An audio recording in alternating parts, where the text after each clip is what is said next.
जय जय राम म्हणजे सर्वांच्या हृदयामध्ये असणारा जो राम आहे तो राम मीच आहे असा आपल्याला अनुभव येतो. असा या मंत्राचा अर्थ आहे, असं या मंत्राचं फळ आहे. मी आत्ताच आपल्याला म्हटलं की दशरथ पुत्र राम त्याची गुणवैशिष्ट्ये अंगी मानवायची आहेत, ईश्वर रूप रामाची उपासना करायची आहे आणि तो राम मी आहे याचा अनुभव घ्यायचा आहे. असा अनुभव या मंत्राने येतो, असं सामर्थ्य या मंत्रामध्ये आहे. राम नाम फार श्रेष्ठ आहे. किती श्रेष्ठ आहे राम नाम? भगवान महादेव माता पार्वती देवीला सांगतात,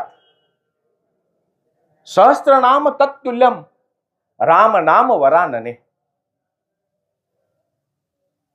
विष्णू सहस्त्रनामामध्ये त्याचा उल्लेख आलेला आहे.